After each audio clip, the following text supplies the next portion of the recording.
Welcome to the Men's Journal Everyday Warrior podcast. I'm your host, Mike Sarraille. I'm proud to partner with Pendleton Whiskey. Pendleton Whiskey just released its 4th annual We've Got Your 6th limited edition military bottle to honor veterans of the United States Armed Forces. Pendleton Whiskey is also pledged to donate $100,000 of proceeds to support the Bob Woodruff Foundation. The Bob Woodruff Foundation helps create healthy, positive futures for our service members, veterans, and their families. Remember to go to PendletonWhiskey.com and please check out their cocktails page, which provides a Western spin on your classic cocktails. All right, let's get to it.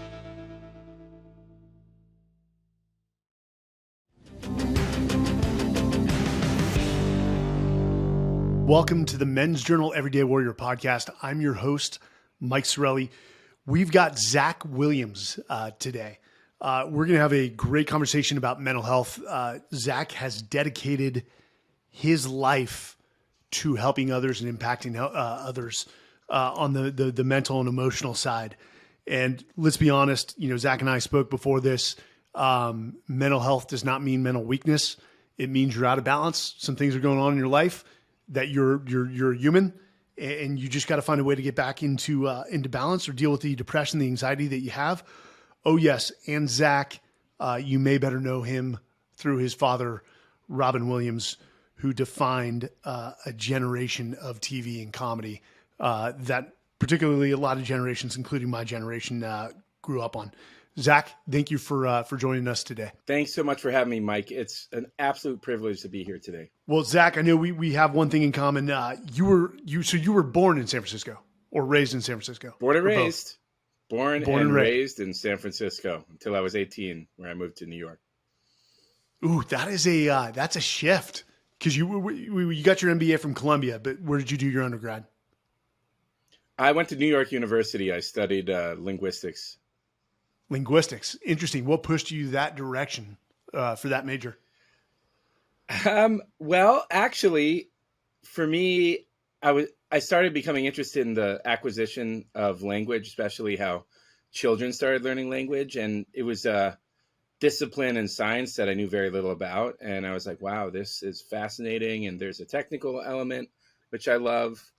I'm more so technically minded. And so it gave me an opportunity to really understand the deeper elements of not only how we process language, but how we learn and how we share ideas and symbols to make up, communication. And underlying that also was my interest in artificial intelligence, and linguistics is very much a constituent of that discipline. No kidding. I took in my undergrad business marketing, which having gone and got my MBA, I wish I would have focused on something different, like either English rhetoric or history, which sort of combines all of those. But I will definitely not push my kids to go into a major that necessarily they don't have a passion for.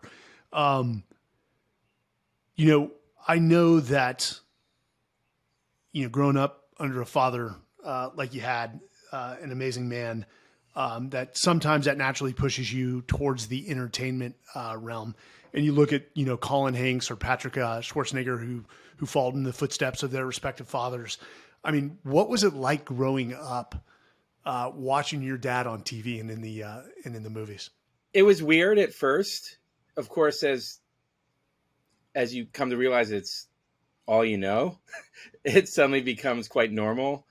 And you see the sets, you see the different actors manifesting on the screen, and you're like, this is just what it is. This is part of a normal experience. The thing was, growing up in San Francisco, where there's not a really there's an entertainment industry, but it's not nearly as developed as Los Angeles, and for me, my upbringing was pretty normal, for lack of a better word. And so there was kind of almost like a suspension of belief around everything that was going on with my father's career and what was going on with the films, and then his home and family life, right? And so from my lens, I always had interest in entertainment. But for me, what was a greater draw was business and building products and learning about systems and helping change behavior through, systematizing ideas. And so I think it's not that I wasn't interested in entertainment. I am and will continue to be. It's more so that other things were drawing me forward, with more magnetism. So I loved seeing my father in films, but the films that I was most attracted to might be films that would be considered lesser known. No kidding. Outside of the genre of what he did. Well, no, I mean, the films I was attracted to that he did might be considered lesser known. I mean, my favorite films of his were World According to Garp, Fisher King, Good Morning Vietnam. Some people might know those films, but they might not be as kind of front and center as Mrs. Doubtfire or some other films. Did you just say Good Morning Vietnam was a lesser known film? Because that would shake my world as I know it, man. Maybe that's just. I mean, it depends. I would say, of all his films, Good Morning Vietnam was one that I think was one of his best by far, but not one that people come up and share to me as being their favorite, which is actually one could be considered unusual because it's a phenomenal film. I was going to give my best rendition of his intro to that radio show, but I would not do him justice, and I would also embarrass myself in the process. But no, that was one of my favorite flicks. Well, our listeners will feel your rendition in their heart and soul. So I appreciate that. Good Morning Vietnam. Let's see. No, all right, good start. Good start. No, great film. Now, the fact that your parents lived in San Francisco, was that done intentionally by your parents to not live in the Hollywood, Los Angeles area and to sort of keep you separate? I think my parents love the quality of life in San Francisco. Mm-hmm. Mind you, that's a quality of life that has degraded somewhat over time, but San Francisco, the one that I grew up in, was a phenomenal place to live in, and I believe will be a phenomenal place to live in, as certain key issues around kind of what's happened over a period of time are fixed up. I could not agree more, man. But growing up in San Francisco in the 80s and the 90s was awesome. I mean, I still have a lot of family there. Cousin on the police department, cousin in the fire department. No, San Francisco is, I mean, you go to the top of Coit Tower, that is one of the most beautiful scenes you'll ever see anywhere. The bay and everything else, it will, hopefully I'm with you, it'll sort of bounce back. We just need some good leadership in there to make the right decisions. But, when did you feel that you had that passion, as you said, towards the business realm, the as you said, creating products, systems, things along those lines? When did that bug hit you? When did you know at what age that was your path? I didn't put my finger on it until actually I was over 30. The thing was, I'm just am attracted to people building cool things that I think are valuable to other people. And so for me, it was less so about, hey, it's about the systems and products. It's more so about this human's doing something cool. I want to learn more about that and learn how I can better help them. And, that started with video games and helped build, Restaurant Guide and in my early career. But ultimately that transitioned more into focus on mental health and things like,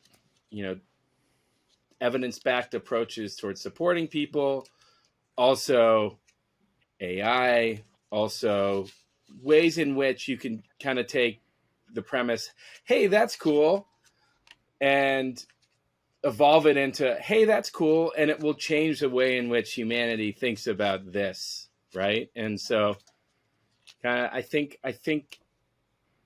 for a lot of people, there's a major opportunity if they can love what they do and learn during the first part of their career, learn how to do it better, develop mastery of craft, things like that, and then apply it to, hey, I've learned all these things. Now I can go out and make the most impact I possibly can. That shift happened for me about 6 years ago. No kidding. So, I was kind of in my early 30s when I realized, hey, it's like you've learned all these things, but now go put them to major use. But let's be honest, man. That is the hardest part, though, is finding what you're passionate about. I mean, and I don't know, let's put some realism to this. You got to make money to support your family and your lifestyle, whatever that is. Right. And some people have a higher, let's say, a higher quality of life that costs more money. But hell, I found it early.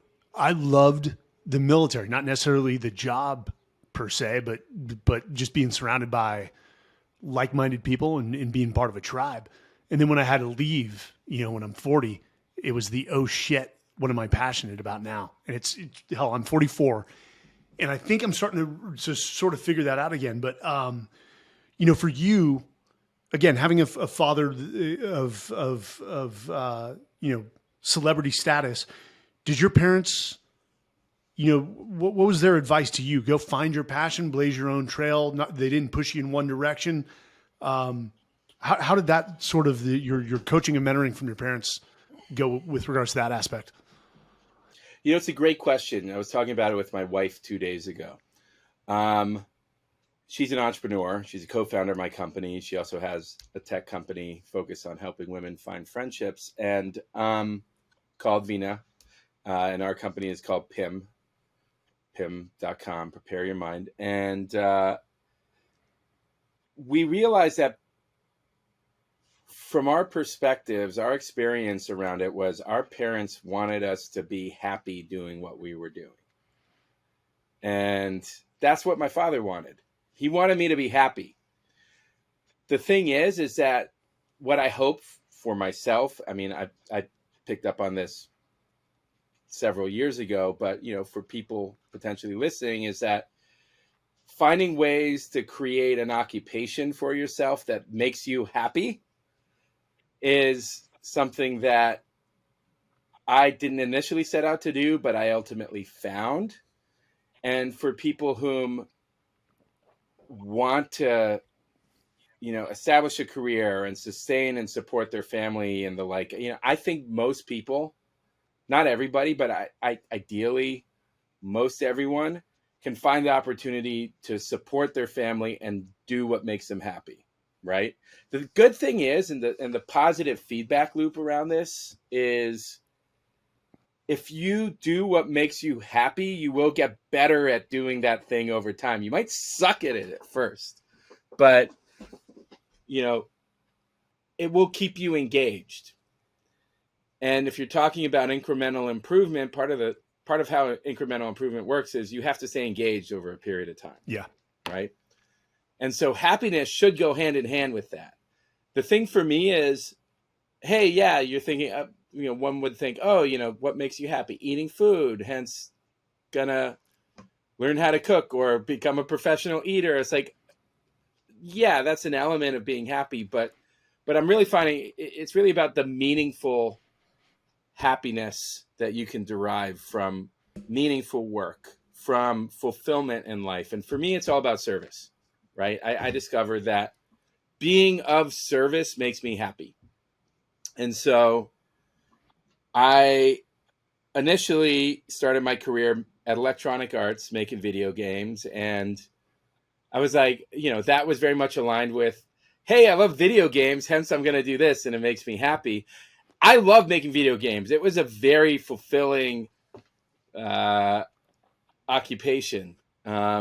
But in the longer run, I over time, what I started realizing was there's that kind of surface level happiness, and then there's that deep, meaningful, fulfilling level of happiness. And that's ultimately what I was drawn to over a period of time. And linking back to your question, my parents wanted to see me happy. And so the thing for me is that definition of happiness evolved over time. Mm-hmm. It always related to having a career, having, a way to sustain and support myself. But the snaking evolution around it ultimately led me to discover that service is my path to happiness. Probably similarities in what you've done in the military. There's a major element of service with that, right? 100%. 100%. But I'm sure, find what you're happy, but then pour into it. Pour into it. And right. Invest. Make it your career. Make it your profession. And I think, right. I think a lot of people get it wrong is they're like, well, if I turn what I'm happy about into a profession, then it'll just become toxic at some point. And I can understand that. I saw my dad start a company. He was also born and raised in San Francisco, a marketing company. That was his passion. That's what he loved. But towards the end, it just changed. But and he eventually sold the company. But I think that is just the ebbs and flows of life. And you yourself said you didn't find your path until 6 years ago. Yeah, I was 33. 33, and so that of course is after you lost your father. I'm sure that helped push you in a certain direction. Well, the direction it pushed me towards was alcohol, really active alcoholism and trauma. So yes, in that sense, it certainly did. And not to say I wasn't self-medicating and manifesting some alcoholic tendencies, but it really came front and center. Sorry, I wasn't manifesting some alcoholic tendencies prior to his passing, but it didn't come front and center until after he passed away. So you found a mechanism, not a good mechanism, but you found a mechanism to numb the pain. Right. And again, I'm going to withhold judgment from those type of things in the future because, quite frankly, I turned to a little bit of alcohol when I left the military, and I lost my tribe and my sense of purpose. That's what I use, and then also the guilt of leaving guys behind. But let me ask you this, because So go ahead. So, first off, Mike, I really appreciate you sharing that you turned to that. For me, it was my path to healing and recovery that led me to discover service.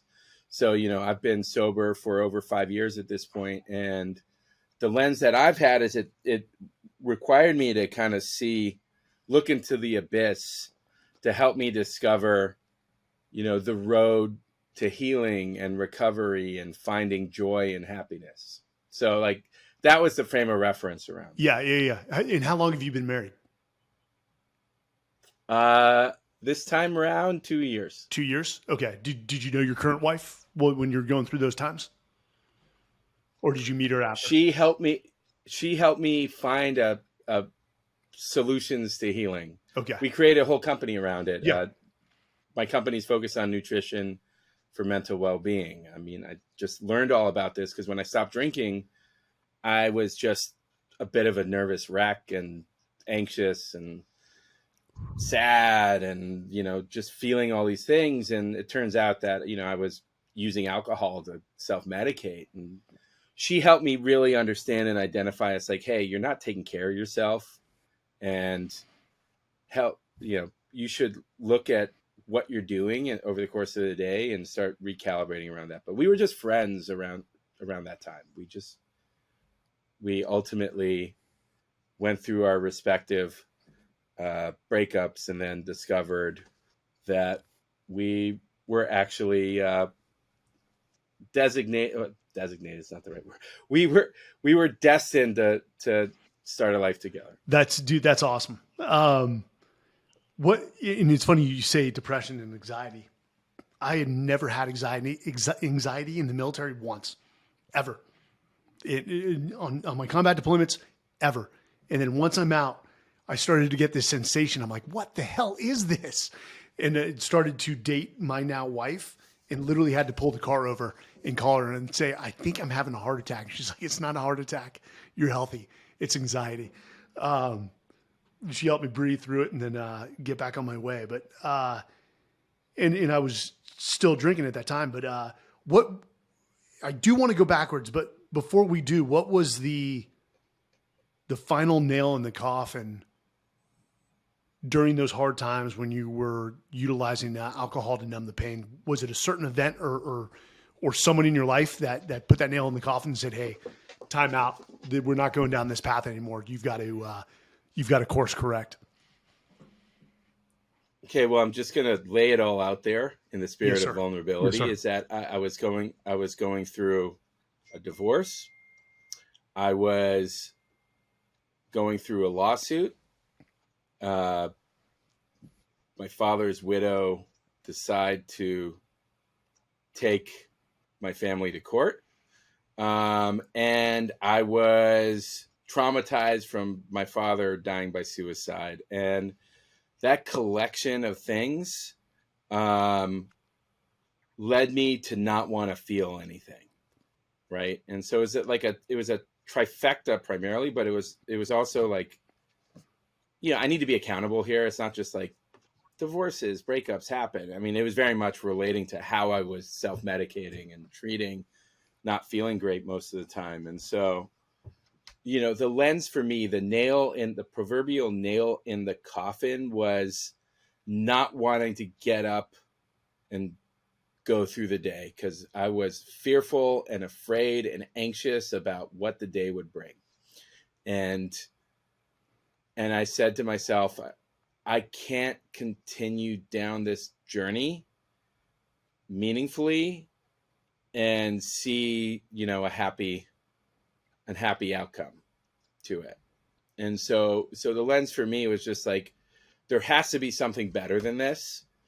And that better something likely has to do with taking better care of myself, because the alternative is not taking better care of myself. And it's not like that's going to see some major, awesome outcome. It really, I had to take a lens of courage and just say, hey, anything has to be better than this.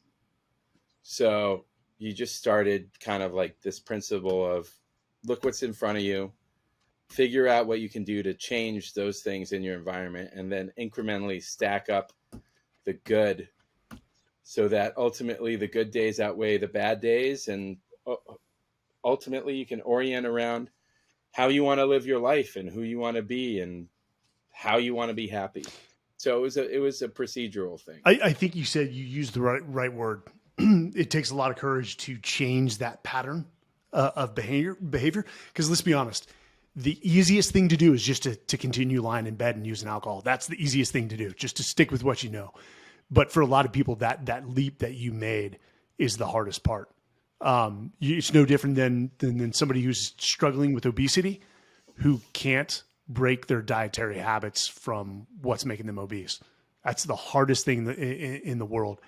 And kudos to you, man, for taking that leap. Well, Mike, you brought up a really good point, which is anxiety wasn't a thing when you were actively deployed, right? And when you're busy, whether it's, in my case, it was grieving or with work, I have a tendency to work a lot. And, when that stops, that structure ends and you're suddenly left to stew in your own thoughts and things like that, that's when things can get kind of intense, right? And, for me, it just so happened the catalyst was, leaving my job to kind of start figuring out how to better take care of myself and things like that. But that just ultimately led to a cascade of things that led me ultimately to discovering sobriety, but also a path to healing, ultimately healing from the trauma, discovering solutions for the anxiety, discovering solutions for the depression. And a large part of that was mental health advocacy. You say mental health. That wasn't a term that was all that widely used, 8, 10, 12 years ago. I want to get to the work that you're doing now, because I find it so intriguing that you're not only putting certain practices and procedures in place, but you actually are attacking it from the ingestibles and certain holistic substances that can help people with mental health. But this is the last question I have about your father. I want to view it from a different angle. I know you were really close to your father. You considered him your best friend. I know how you've spoken about him, especially in the HBO documentary, which was Come Inside My Head. And I know he was a loving father, but you said something, I'm going to read this, that sometimes your father did not feel like he was succeeding, yet he was the most successful person you knew. And I think anyone who looked from an outside lens into Robin Williams would agree with that statement. I mean, I look at Robin Williams and I think, one of the most established comedians of my time. What did you mean by that?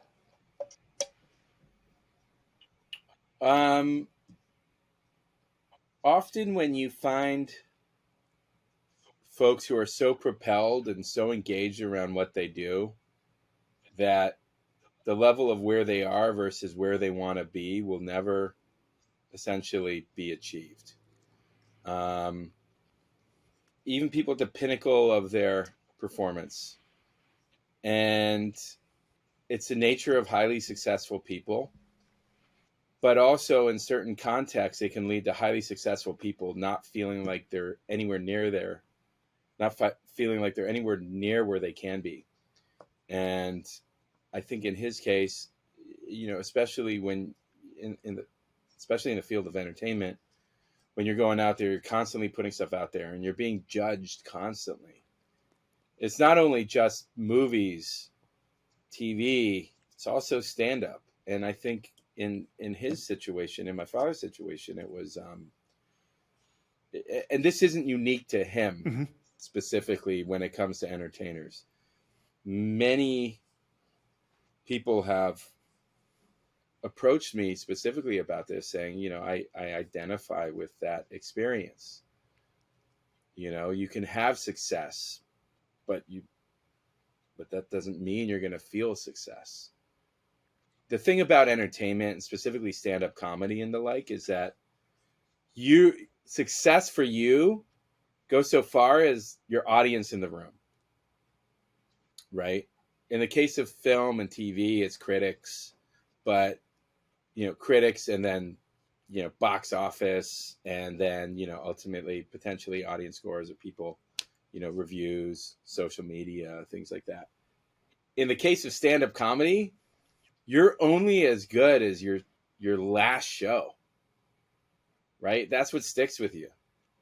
And so, yeah, it can be super successful. That might feel great, but the next show might be an off day or an off room or things like that. And it just sets things along a whole other path. And, I'm oriented towards that same way too. In that, having had the opportunity to achieve some success, a mode of success, but I don't feel it. All I see is what's ahead. What can we do better? How can I improve? How can we, calibrate, tune? And I'm not a perfectionist. It's not about perfection. It's about a mission that drives me forward, where it's, until I see a couple things happen, I'm not going to even deign my work as success. And, of course, that means more resourcing for mental health communities. It means every American getting, access to high quality, affordable, equitable care. It's like these things, like that's success for me. In my father's case, he wanted everyone in the world to be happy. So that's a huge burden to take on. That's an unrealistic burden to take on. It is. And so, two things specifically. He wanted to help people laugh and help people learn, right? And, I would say in conjunction with that, he wanted to see people happy. And so, that's where I was coming from when I was saying that. Yeah. And I think there's a lot of professions, there's a lot of experiences for people, both in the U.S. and abroad, where it's not uncommon. It's not an uncommon thing. It's just, when it comes to exceptional careers, it can be surprising when you're like, oh, wow, this person is at the top of his game, according to one recent survey was like he's the third most recognized person in American history, which was surprising. That's Mind you, insane, this is for dude. living Americans. That's awesome. Third most liked, excuse me, had that third best, highest impression behind. It's like Abraham Lincoln and MLK, right? And it was just like, I was like, whoa, that's wild. MLK Jr. I'm sorry, was that said after he passed away or before? Yeah. That's, dude, he that- is smiling down. Not the way you would have wanted to hear that, but he has to be smiling down that if he wanted to make people laugh, if he wanted to make people feel happy, there's no greater indicator than that ranking. Well, I mean, you know, I think it's an interesting thing to see. It was a YouGov poll. But I'm not surprised, you know, from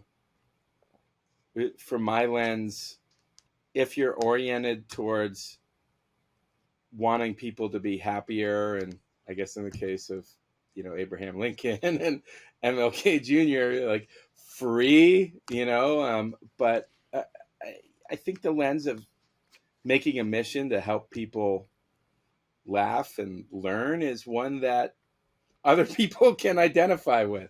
That's really what it comes down to. Zach, and I'm looking at this through my lens, having known a couple guys who have taken their own lives. There were no indicators. There were none. None of us would have suspected that these guys were struggling to the degree that they took their own lives. And that's conversations, hindsight of some of our friends committing suicide. Did you feel there were any signs with your father leading up to that fateful day? One consideration just within the suicide prevention community is dying by suicide. Yeah. Just it's something I learned over time. Mm-hmm. And it's helpful for me because it helps establish the fact that, to your point, there's, you know, we don't know for different people, there's not necessarily agency. It's, you know, things, it's symptomatic of all sorts of other things. Yeah. Right. And, you know, from my experience, what I've learned is that you said it, you know, indicators were not apparent, indicators were not prevalent, and it comes out of the blue. And the key thing is really supporting populations and helping provide resources so that they know when it comes, because people aren't necessarily going to reach out, especially to family and friends with stigma, when there's stigma associated with it and things like that, is if they have top of mind solutions and resources that they can reach out to, it puts people in a better situation to help manage their feelings and potential ideation. And that's why I was so focused on supporting content and spreading awareness around 988, the crisis lifeline, because what's become critically apparent is that education is the key element. And, you know, when it comes to things like suicide and the like, first off, we need to remove the blame. That's really when I say, you know, dying by suicide and the like, committing associates it with a crime. Right. And, you know, I am not a stranger to the experience of having friends, family die by suicide. When I was 12 years old, my cousin, who was one of my closest friends, died by suicide. And, you know, at the time we say very succinct, very matter of factly, he committed suicide. And I associated so much blame with him and, you know, his act. I was like, why was he so selfish? Why was his experience one that led him to deprive the world and his family of this beautiful human being, right? And the frustration and anger for me really came out of the place was like, this was out of the blue. This was something that I didn't know was an issue. He lived across the United States for me, but we would see each other quite often. And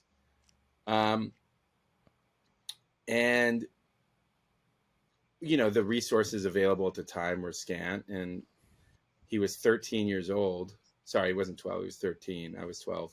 And the challenge from my perspective is, and I learned this later too, is that like we're oriented towards frustration and anger and like asking ourselves, what could have been done? What could have been done better?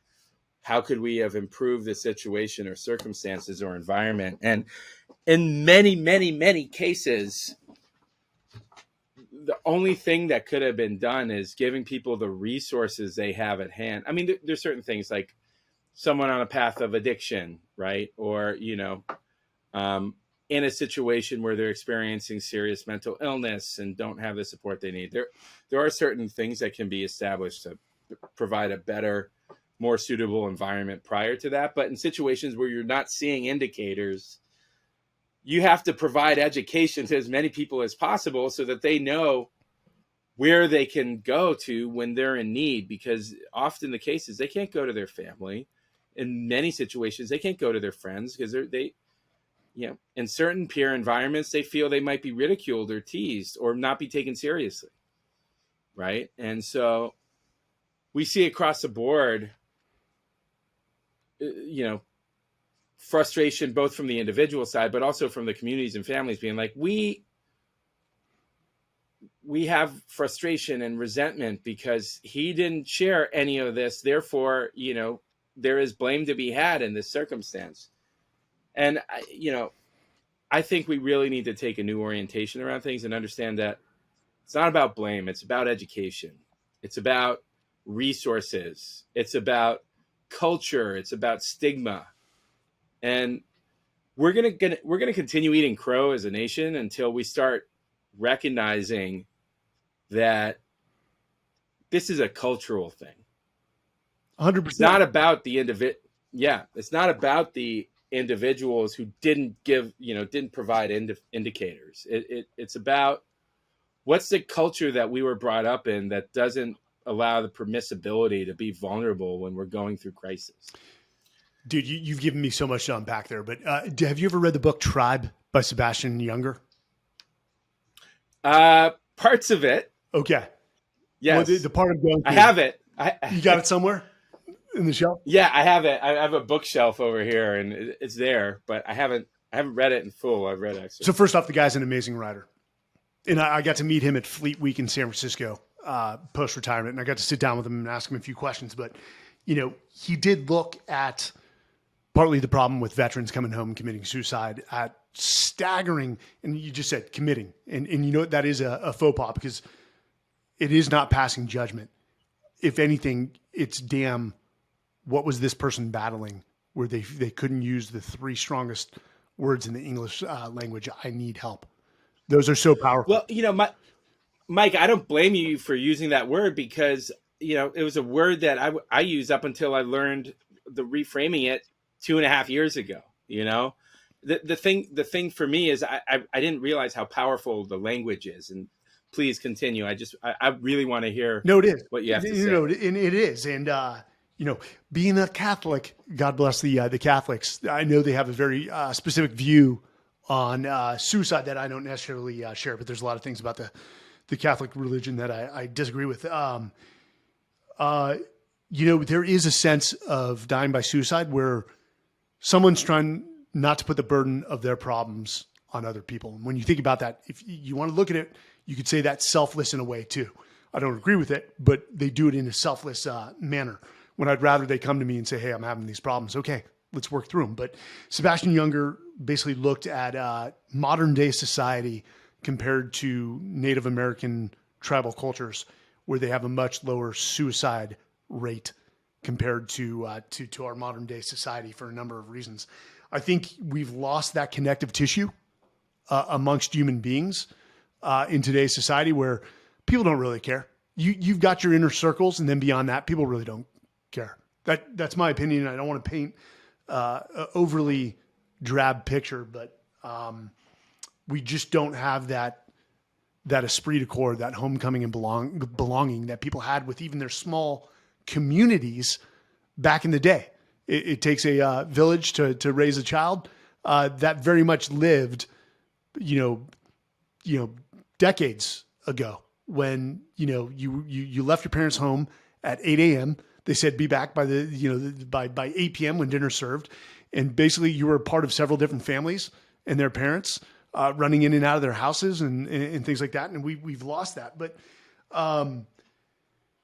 we have, yeah. I mean, in many communities throughout the U.S. and elsewhere, yeah. The thing about resources, and I agree with you on education, dude. And I think there's a few things I disagree with education in our system today. I mean, hell, you're not even educating kids how to be leaders, leadership development, in the attributes like empathy and respect and kindness and accountability and all those things that go with it. But and I don't know what's going on in terms of education of our elementary or grammar schools, but you may be more knowledgeable to this. Are we educating our kids on mental health? Are those subjects being taught in K through 12? So the short answer is sort of partially. Yeah. In high schools, it's a bit better. I've worked with an organization called Bring Change to Mind for the past 7 years. It's founded by the actor Glenn Close. It's focused on deploying peer-to-peer or training high schoolers to deploy peer-to-peer mental health communities in high schools, and then also create mental health focus curricula to then share amongst high schools and some universities. So mental health education is actually reasonably challenging at every stage of education. It's under-resourced.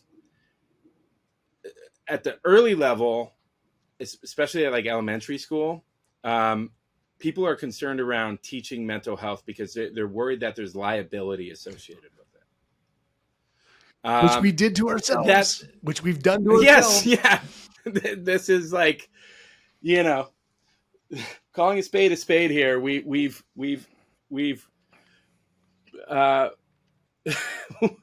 we've progressed to a point where progressivism has created issues in its own right. So yeah, on elementary level, there people are cautious in going in there because there's a lot of legal liability and liability in general associated with it. At the high school level, it's better, and it's getting more and more better. And hats off to the young generation, Gen Z and Gen Alpha, for talking more openly about these issues. They've created environments where it is more permissible to talk about these things. From a resourcing perspective, the government, the public sector is getting a bit better around it, but we're still super under resourced. The stat I use constantly is that medical GDP relative to total GDP expenditure, medical GDP expenditure for mental health relative to total medical GDP expenditure is 3.5%. Where we need to be at around 16%. For medical GDP expenditure for mental health. And so that extends to, how the public sector, how our school districts are, investing in behavioral health and the like. And, there are some states that are making leaps and bounds. I will say California has been pretty good about it. New York State has been pretty good about it.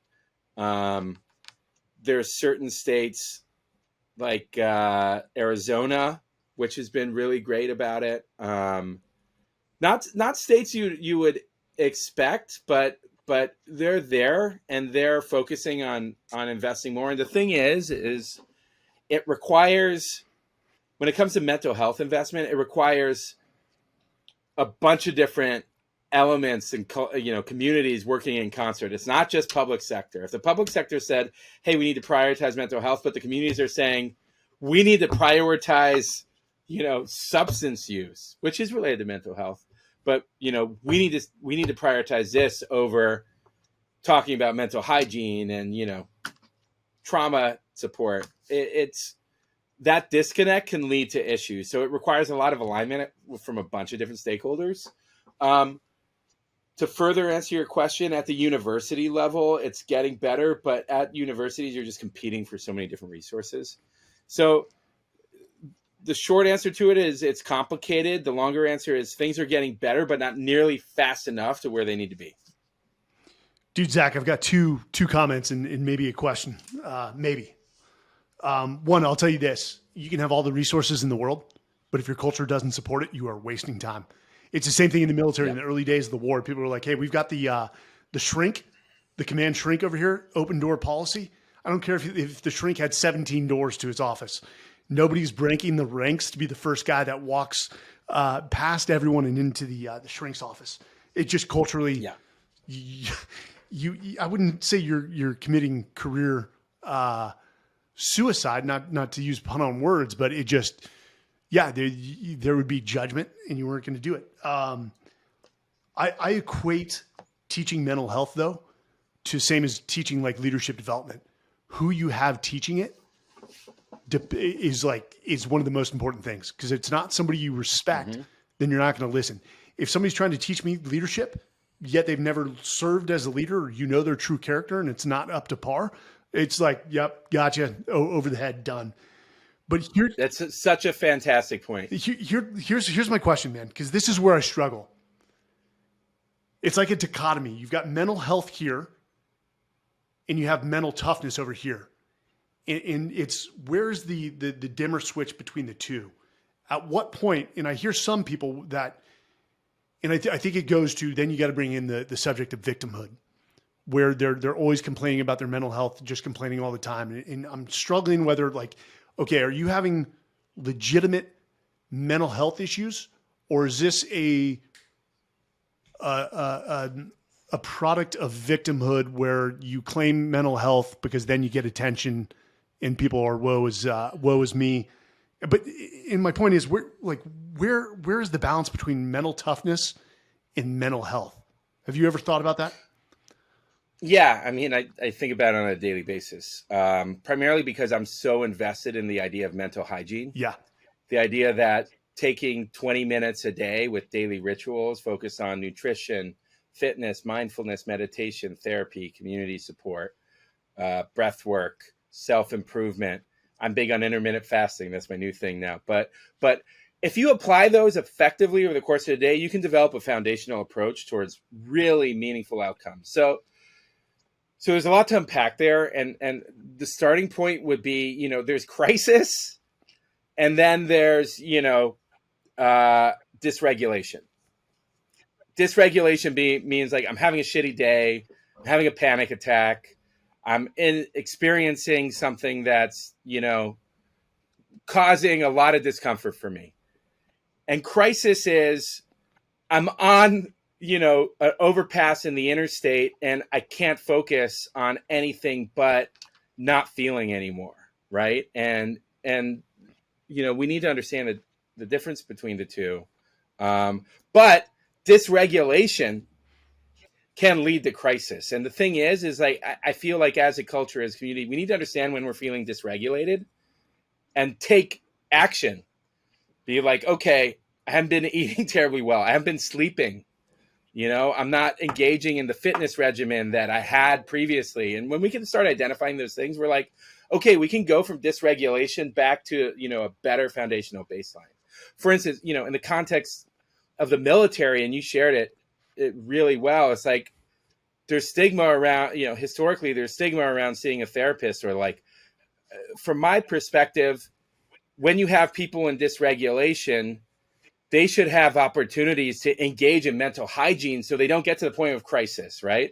I would love to see, and this is a bias I have, I'd love to see every active and inactive service personnel, or every active and inactive member of the military, have a nutritional solution on hand so that they know nutritionally they have a foundation, and then understand, hey, what are they doing, or I don't need to understand that. I want them to understand that. What are they doing over the course of a day?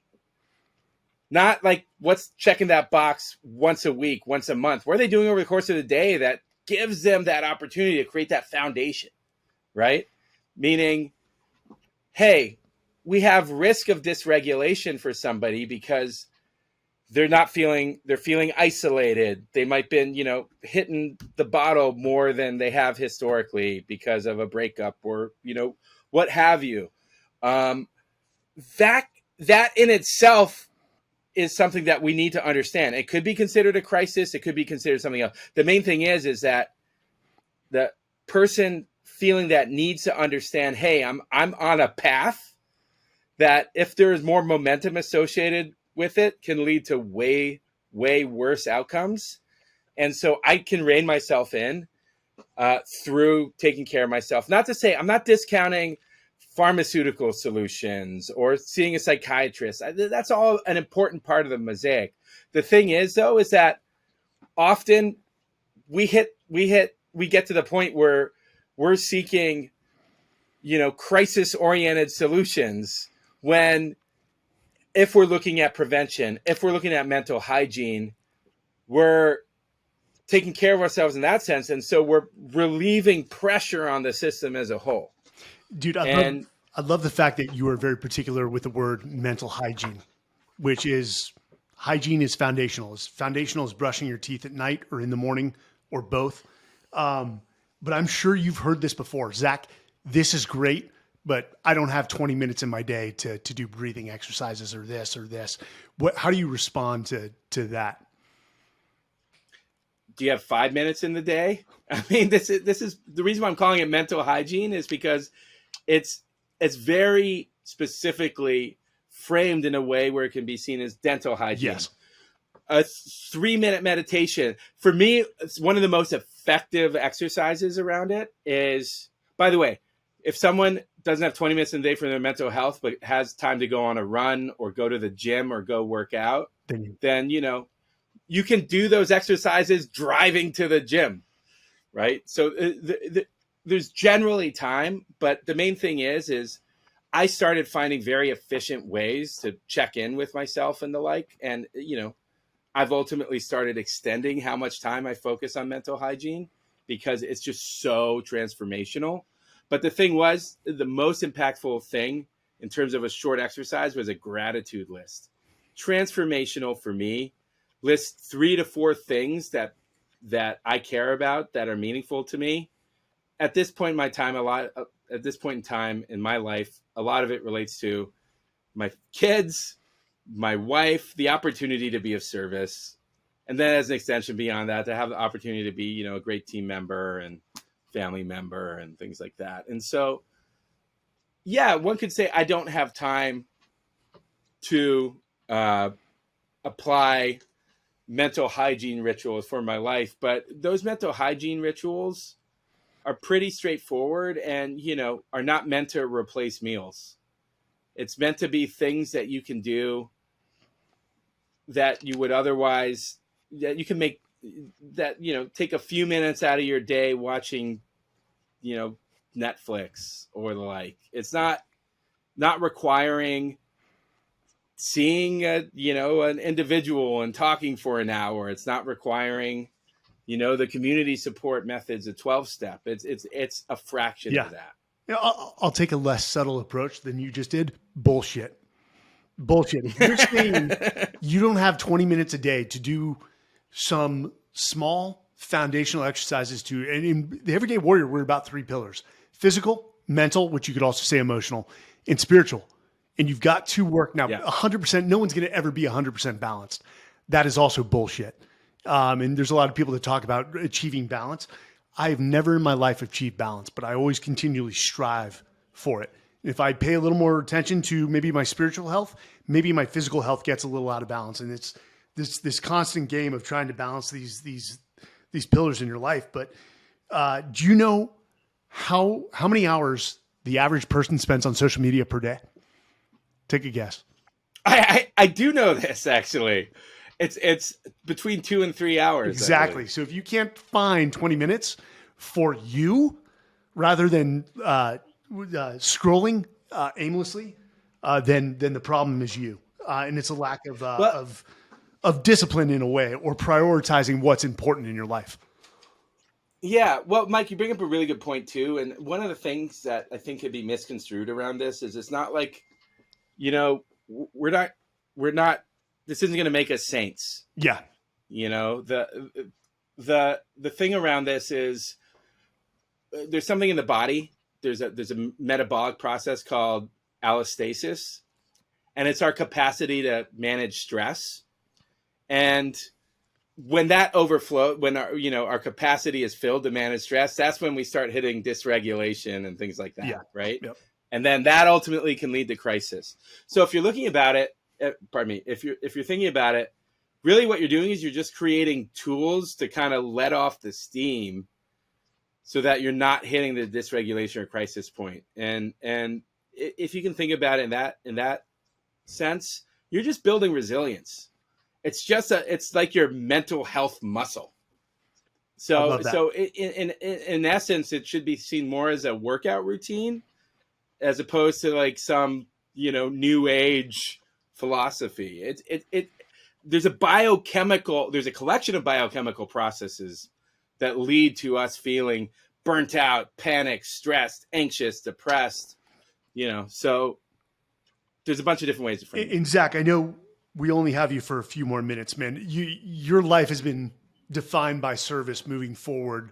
I know you're very passionate, one, about PIM, as well as the podcast Call for Help. Just for the viewers, where can they find Call for Help? What is the general focus of that podcast, and what can viewers hope to gain from it? Yeah, so Call for Help was a podcast I co-produced with Limonada Media, and I was a special correspondent for. And it's about 988. 988 is the new crisis lifeline. Launched July 16th, 2022, and its purpose is helping navigate people in more of a contextual model of care.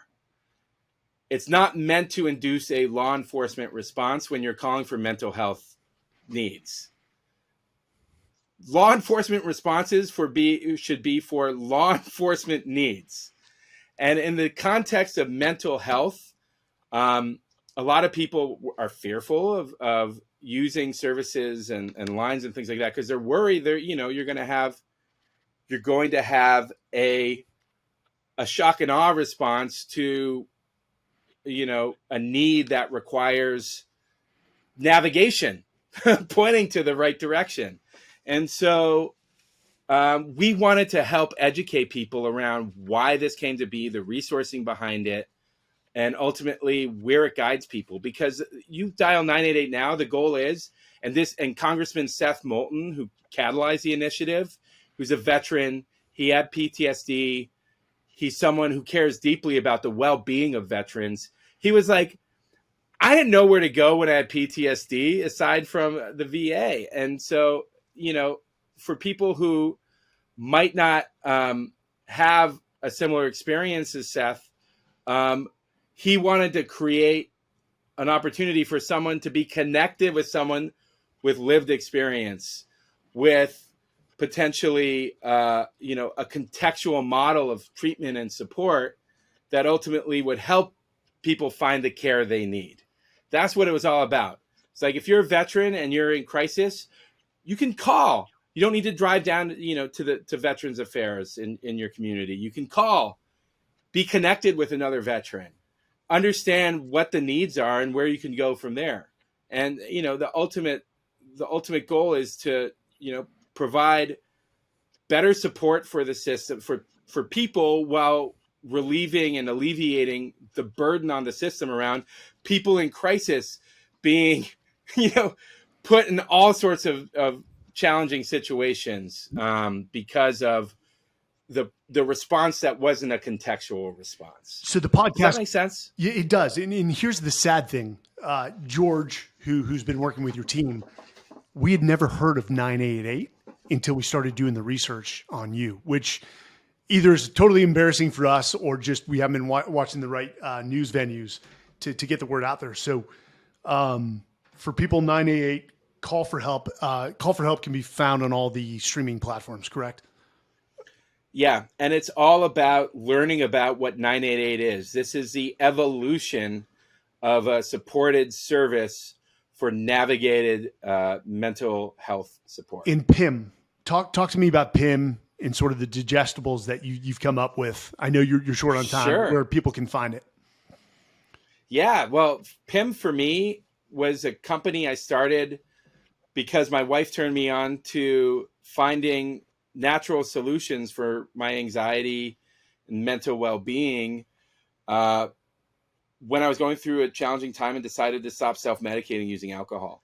And I discovered mental health advocacy was very healing for me, but I wanted to focus on more in the private sector for around a company that could provide, supporting safe, evidence-backed, natural solutions for people's mental well-being while we're advocating for things like mental hygiene. So we launched PIM to the public September 2020. 2-year anniversary is coming up. And the thing for us is, we're all about neurotransmitter health, educating people around metabolic mental health and how they can support themselves naturally to provide a foundation, and then ultimately learn more about what it is that they need to support themselves, like fitness, breath work, mindfulness, etc. But the nutrition element is really about providing products and solutions that you wouldn't necessarily find in your daily diet. So our first product is a mood chew. We're launching we're launching a mental hygiene kit, which is 4 other products focused on nutrition for mental health. And then, we're launching an attention focused product to support people around memory, focus, and attention needs. It's all about nutrition for mental well-being. That's awesome. And I couldn't agree more. Plus, we didn't have time to get into plant-based medicine as it pertains to mental health, but we'll have to have you back for another go around. Hey, Zak, dude, I've enjoyed this conversation. You've educated me. I know our listeners have learned something. Hey, I want to thank you for what you're doing and the fact that you've dedicated your life to helping so many within this mental health space. And, God bless your father and his memory, impacted so many, as you'll go on to impact many as well in his name and your name. So again, thanks for joining us for this hour on the Men's Journal Everyday Warrior podcast. Mike, thanks so much. Thank you for doing everything you do for the communities that you care about. Likewise. And that's it. That's all we got. Again, thank you for joining us, and we'll see you guys next time. Thanks for joining us on another episode of the Men's Journal Everyday Warrior podcast. Hey, whatever platform you utilize to listen to our podcast, please leave a review. We read all of them. That's how we get better. And lastly, again, thank you to our sponsor, Pendleton Whiskey. We've got your 6. Cheers.